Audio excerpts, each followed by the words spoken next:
वंदे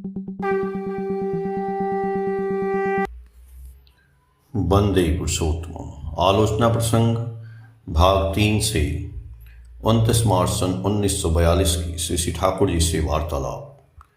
श्री श्री ठाकुर कारखाने के सुधीरदा को बुलाने को कहे।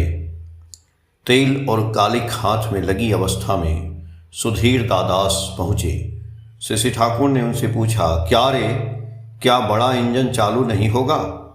सुधीरदा बोले, चेष्टा तो कर रहा हूँ, नहीं होने का तो कोई कारण नहीं है। बहुत दिनों से पड़ा हुआ था, इसलिए जाम हो गया। चालू होगा ही, आप चिंता न करें। श्री श्री ठाकुर केष्टोदा को देखकर बोले, वह कैसा भरोसा दे रहा है? केष्टोदा थोड़ा मुस्कुराए। सुधीरदा बोले, तो मैं जाता हूँ।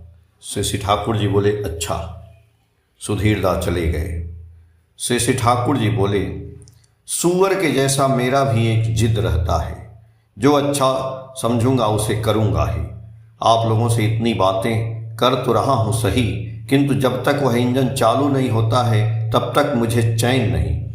मैं इस बात को समझता हूं कि कलकत्ता से एक अच्छा मैकेनिक को बुलाया जाए तो उतनी परेशानी नहीं उठानी पड़ेगी, सहज में ही काम हो जाएगा। किंतु इन लोगों के द्वारा ही यह काम हो, यही मेरी बुद्धि है। ये लोग सीखें, ये लोग आत्मनिर्भरशील हों, दूसरे पर निर्भर करने की बुद्धि दूर हो। इस प्रकार प्रत्येक को उसके वैशिष्ट्य अनुसार और भी एफिशिएंट, दक्ष बनाने की इच्छा होती है। जीवन में एक एक व्यक्ति का एक एक झोंक रहता है। मुझ में भी यह एक बड़ा झोंक है। यदि कर्मियों में इस झोंक को ला दे तो देखेंगे कि उन लोगों के चेहरे पर आग की जैसी चमक आ जाएगी। वे स्वयं चुपचाप बैठे नहीं रह सकेंगे, दूसरों को भी चुपचाप रहने नहीं देंगे। कहते हुए श्री श्री ठाकुर मुस्कुरा उठे। कालिदासी माँ ने श्री श्री ठाकुर को तंबाकू भरकर पीने के लिए दिया। प्रसन्न चित्त से तंबाकू पीते हुए श्री श्री ठाकुर बोले, एक ऐसा भी जमाना था कि जो लोग यहाँ आते थे वे सभी घंटों लगातार अनंत महाराज के यहाँ तत्वालोचना सुनते थे। मेरे निकट उतना नहीं आते थे, क्योंकि कोई जब मेरे पास आता था तो मैं नाना तरह के कार्य का दायित्व उस पर सौंप देता था। कहीं उस आलस्यपूर्ण उपभोग में कोई बाधा न आए, इसलिए वे मुझसे दूर छिटके रहना चाहते थे। जो भी कहें, यदि मनुष्य को ठोकर नहीं दें तो उसका एडजस्टमेंट नियंत्रण नहीं होगा, ग्रोथ वृद्धि नहीं होगी। केष्टोदा बोले, हर व्यक्ति पैथ ऑफ लीस्ट रेजिस्टेंस, सबसे आराम का पथ पर चलना चाहता है। एक एक व्यक्ति एक एक जगह पर नॉट गिरह रहता है, वहाँ वह स्वयं हाथ लगाना नहीं चाहता है और न दूसरे को उस पर हाथ लगाने देना चाहता है। श्री श्री ठाकुर जी बोले, दुर्बलता के प्रति जब तक ऐसी ममता रहती है तब तक मनुष्य आगे नहीं बढ़ सकता। एक कलश दूध में एक बूंद गाय का मूत्र पड़ने पर जिस प्रकार सारा दूध नष्ट हो जाता है, उसी प्रकार अनेकों के जीवन में सद्गुणों के साथ साथ दो एक विशेष दोष रहते हैं तो वे आगे नहीं बढ़ पाते हैं। इसलिए कर्मियों को साथ लेकर चलते फिरते सब समय इस ओर विशेष ध्यान रखेंगे। अपने अंदर भी किसी दोष को फटकने नहीं देंगे और दूसरे को सचेत कर ऊपर उठाएंगे, जिससे वे अपने अंतर्निहित किसी दोष को प्रश्रय नहीं दें। चाहे जैसे भी हो, दुश्मन को मार भगाना ही है। अपने अंदर जब कोई दोष, दुर्बलता पकड़ में आए तो उसे चाबुक मारकर सीधा करेंगे और दूसरे में भी दोष देखेंगे तो उसे पोष कर रखने नहीं देंगे।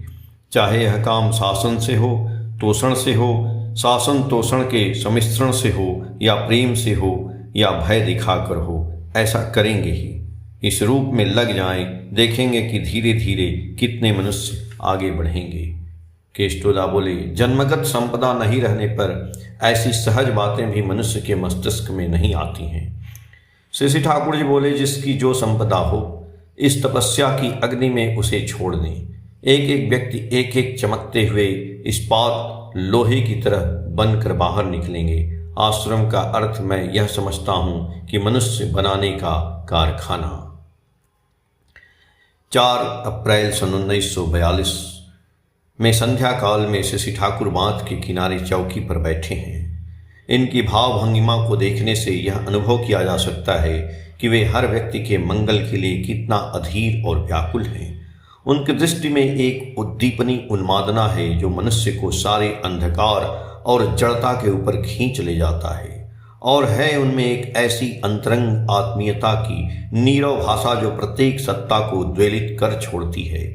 16वें ऋत्विक अधिवेशन के उपलक्ष्य में सहस्त्र सहस्त्र नर नारी इकट्ठे हुए हैं। सभा समिति एवं अन्यान्य कामकाज के बीच जब भी मौका मिलता है तब भक्त वृंद श्री ठाकुर के निकट समय बिताते हैं। उनके साहचर्य में मनुष्य स्वर्ग सुख अनुभव करता है, संसार की दुख कष्ट ग्लानि को भूल जाता है। उनके चरणों में रहने पर मनुष्य को जीवन का एक अद्भुत स्वाद मिलता है। बैठे बैठे सभी उपभोग करते हैं। जीवन में लाभ का हिसाब तो यही है इष्ट संग सुख सुधा, यही है इष्ट व्यापृति। अन्यथा दुनिया में मनुष्य के लिए ऐसी कोई चीज है जो सत्ता की क्षुधा को मिटा सकती है, उसे भरपूर कर मतवाला बनाकर रख सकती है। इसलिए उन्हें पाने के बाद मनुष्य और कुछ नहीं चाहता है। अभी बहुत से लोग आकर इकट्ठे हुए हैं।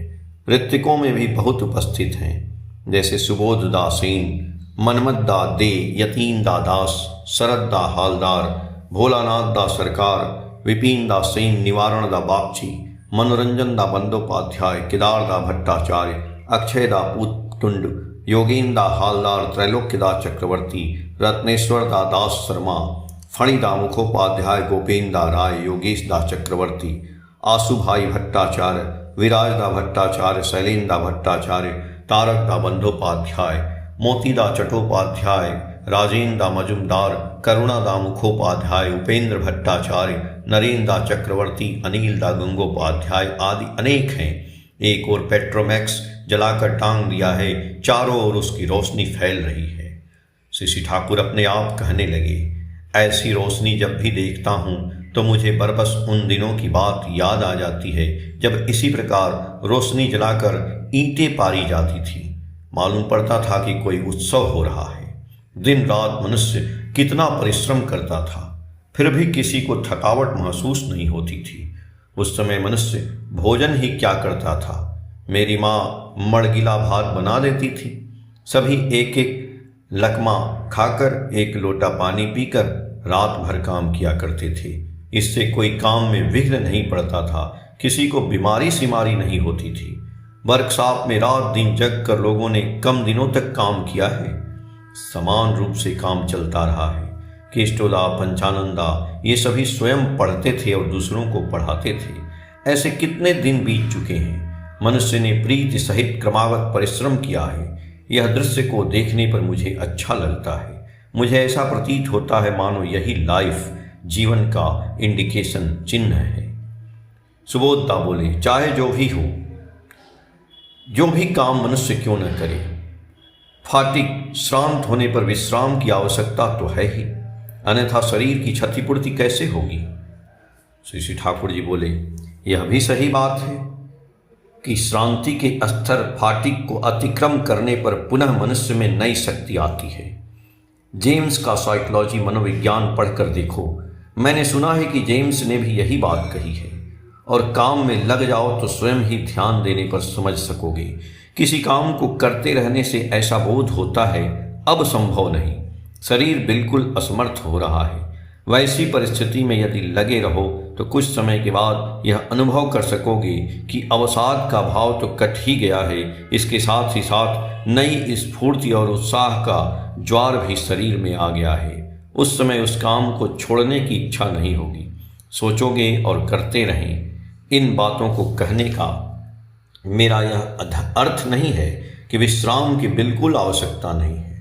थोड़ा विश्राम कर लेने से ही काम चल सकता है, इस विषय में कोई संदेह नहीं। यदि मन का खुराक पूर्ण रूप से ठीक रहे तो अति साधारण खाद्य से भी मनुष्य का शरीर स्वस्थ और कर्मठ रह सकता है। मन के खुराक पर नजर दिए बगैर हम अधिकतर शरीर के खुराक पर ध्यान देते हैं, इसलिए शरीर को जितना ही खुराक क्यों न दें, शरीर और मजबूत नहीं रहता। मतीदा बोले, मन का प्रधान खुराक तो नाम ही है। श्री ठाकुर जी बोले, नाम तो है ही। कहने का सार यह है कि इष्ट नशा लेकर इष्ट के लिए जो कुछ भी किया जाए वही हमारे चित्त और चेतना को उद्दीप्त कर देता है, और चेतना जहाँ सुकेंद्रिक, संवेगशाली और उद्दीप्त रहती है, उससे वहाँ सत्ता की पुष्टि होती है। शशि ठाकुर को गर्मी लग रही है, यह समझकर लीला माँ कोने में खड़ी होकर पंखा झलने लगी। शशि ठाकुर ने इस ओर लक्ष्य कर बड़े प्यार भाव से कहा, देखो मैंने तो कुछ नहीं कहा। उसे स्वयं ही गर्मी महसूस हुई तो उसने यह समझा कि ठाकुर को गर्मी लग रही होगी, इसलिए आकर पंखा झलने लगी, आकर खड़ी भी हुई ऐसी जगह पर जिससे तुम लोगों में से किसी को असुविधा न हो। किसी के प्रति टान रहने पर ये सब बोझ और विवेचना पैदा होते हैं। सेवा करने का भी ढंग होता है। कुछ ऐसे भी लोग होते हैं जो अपने खाम ख्याल के अनुसार सेवा करते हैं। जिसकी सेवा करते हैं उसकी सुविधा असुविधा पसंद नापसंद की परवाह नहीं करते।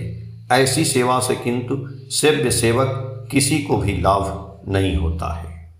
आलोचना प्रसंग भाग 3 के पेज संख्या 186 से 190 तक। जय गुरु।